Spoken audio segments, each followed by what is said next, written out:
Ukraine पर ये हमले देखकर डोनाल्ड ट्रंप की नींद उड़ गई है। कीव, खार्किव, सुमय और ओदेसा के बाद जापोरिजिया में हुए हमलों ने अमेरिका का नेटो वाला ज़मीर जगा दिया है। इसलिए डोनाल्ड ट्रंप ने सीज फायर और युद्ध वाले विकल्प चक्र को बार बार घुमाया और इसका फैसला आया युद्ध। ट्रंप को एहसास हुआ कि अमेरिका को अब किसी भी सूरत में यूक्रेन को बचाना होगा, या कहें कि डोनाल्ड ट्रंप ने सीज फायर के बदले अब युद्ध को चुना है, या फिर उन्हें चुनना पड़ा है। डोनाल्ड ट्रंप ने साफ कर दिया है कि अब यूक्रेन को और हथियार भेजे जाएंगे, जबकि कुछ दिन पहले ही अमेरिका ने यूक्रेन को अहम हथियारों की सप्लाई रोक दी थी। लेकिन जून के बाद जुलाई में रूस के ताबड़तोड़ हमलों ने बता दिया है कि पुतिन ना ट्रंप की सुनेंगे, ना ही ज़ेलेंस्की पर रहम करेंगे। इसलिए यूक्रेन अब रोजाना ड्रोन और मिसाइल के हमलों से दहल रहा है। पुतिन के हमले और तेज हो चुके हैं, लिहाजा ट्रंप को फाइनल कॉल लेनी पड़ी। ट्रंप ने कहा है कि अमेरिका यूक्रेन को और हथियार भेजेगा। यूक्रेन को अपनी हिफाजत करने का पूरा हक है।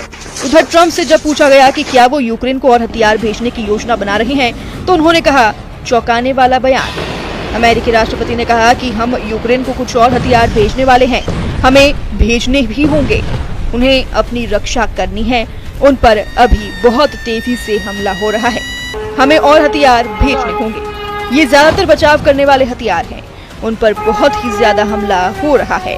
पूरी तरह बिखर चुके यूक्रेन के बाद पुतिन का एजेंडा अब अमेरिका के सबसे बड़े जंगी प्लेटफॉर्म को तबाह करना चाहता है। यूक्रेन में लगी आग बता रही है कि पुतिन अब आगे क्या करने वाले हैं। ओदेसा से लेकर खार्किव और सुमय से लेकर कैपिटल कीव, हर शहर को जलाकर रूस ने अपना नया टारगेट सेट कर लिया है।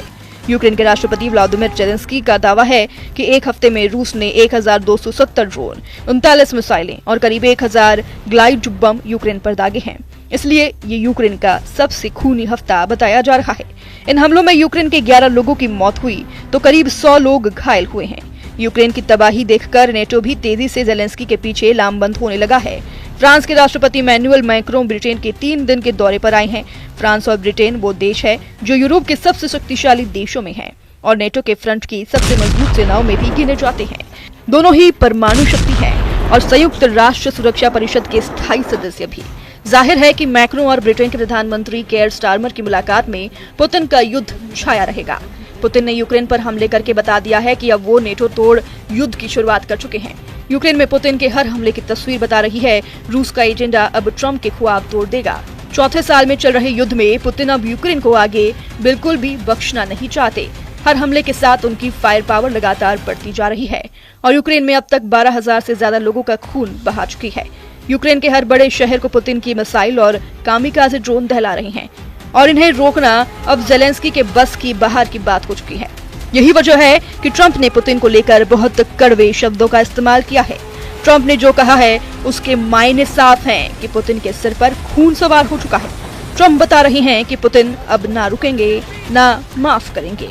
ट्रंप का दावा है कि पुतिन अब बहुत ही सख्ती से यूक्रेन को कुचल डालेंगे।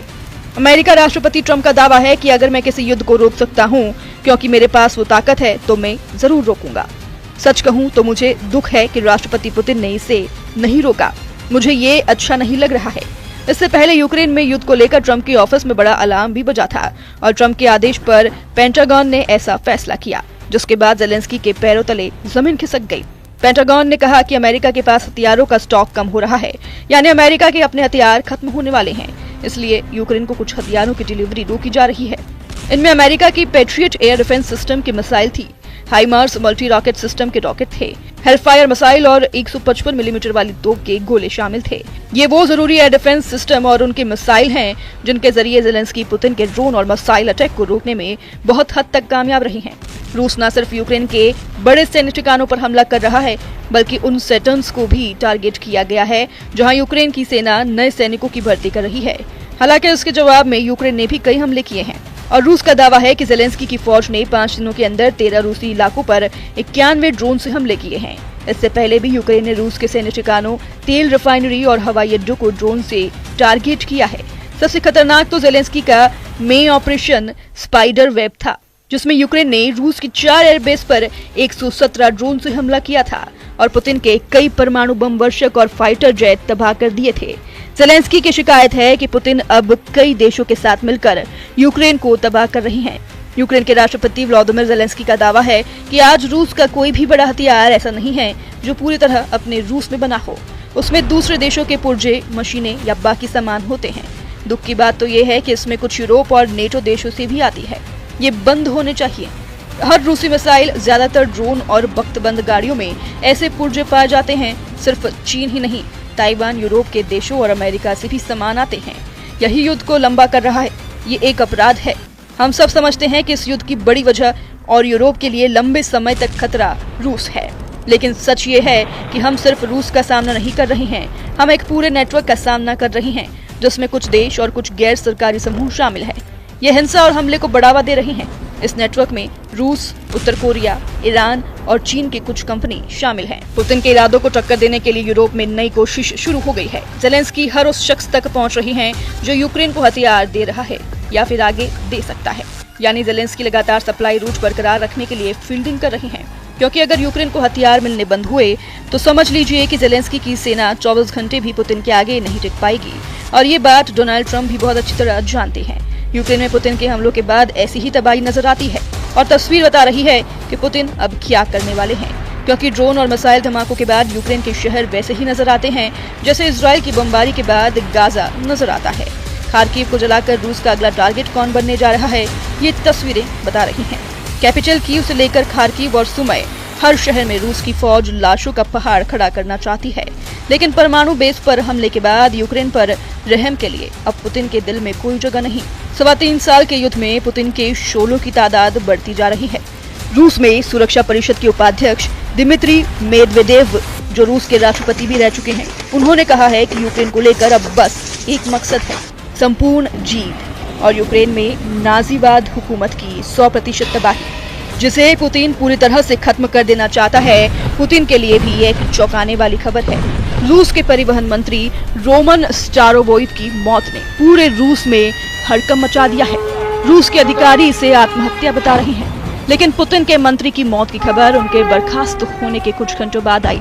रूस की मीडिया का कहना है कि ये मामला कुर्स्क के डिफेंस वॉल के लिए दी गई रकम में गबन को लेकर हो सकता है, जिसकी जांच चल रही है। कुर्स्क में अगस्त 2024 में यूक्रेन की अचानक घुसपैठ के दौरान रूस का मोर्चा कमजोर साबित हुआ था और तब इसके लिए स्टारोवोइट को जिम्मेदार ठहराया गया। वैसे ये तो रूस के अंदर का मामला है, लेकिन फिलहाल चैलेंज बाहर देखा जा रहा है और इसमें सबसे बड़ा तड़का ट्रंप के फैसले ने लगाया है। यूक्रेन को हथियार सप्लाई फिर शुरू करके ट्रंप ने बता दिया है कि अब वो सीज फायर नहीं, युद्ध के पक्ष में है। ट्रंप ने इसका फैसला ऐसे वक्त किया है जब वो युद्ध रोकने वाले अपने दावे को चीख चीख कर दुनिया के सामने बता रही हैं। हालांकि अब सबकी नजर पुतिन पर है।